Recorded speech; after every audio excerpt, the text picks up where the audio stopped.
রিয়ালের দরপতন নিয়ে ইরানের বাসিন্দাদের মধ্যে ক্ষোভ বেড়েই চলেছে। পাল্লা দিয়ে বাড়ছে বিক্ষোভের তীব্রতা। বেশ কয়েকজন হতাহতের ঘটনাও ঘটেছে। এতে বিক্ষোভকারীদের পক্ষ নিয়ে তেহরানকে হুঁশিয়ারি দেন মার্কিন প্রেসিডেন্ট ডোনাল্ড ট্রাম্প। বলেন, শান্তিপূর্ণ বিক্ষোভকারীদের ওপর সামরিক হামলা হলে হস্তক্ষেপ করবে যুক্তরাষ্ট্র। তার এই মন্তব্যের তীব্র নিন্দা জানায় পেজিশকিয়ান প্রশাসন। দেশটির পররাষ্ট্রমন্ত্রী আব্বাস আরাকচি এ ধরনের হুঁশিয়ারিকে বেপরোয়া ও বিপজ্জনক বলে আখ্যা দেন। বলেন, ইরান তাদের অভ্যন্তরীণ বিষয়ে কোনো হস্তক্ষেপ মেনে নেবে না। হামলার জবাবে ইরানের সশস্ত্র বাহিনী প্রস্তুত বলেও জানান তিনি।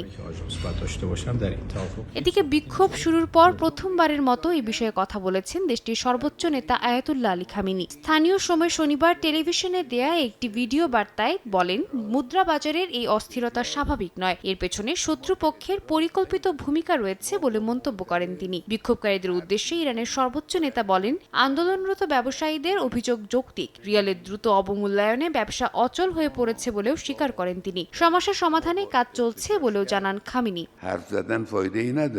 খামেনি উল্লেখ করেন, প্রতিবাদ আর সহিংসতা এক নয়। শান্তিপূর্ণ আন্দোলনকারীদের সঙ্গে আলোচনা করা হবে জানিয়ে তিনি দাঙ্গাকারীদের ছাড় দেয়া হবে না বলে হুঁশিয়ারি দেন। তার ভাষায়, কিছু উস্কানিদাতা গোষ্ঠী শান্তিপূর্ণ প্রতিবাদকে অস্থিরতায় রূপ দেওয়ার চেষ্টা করছে। সরকার পরিস্থিতি সামাল দিতে কাজ করছে বলেও জানান তিনি।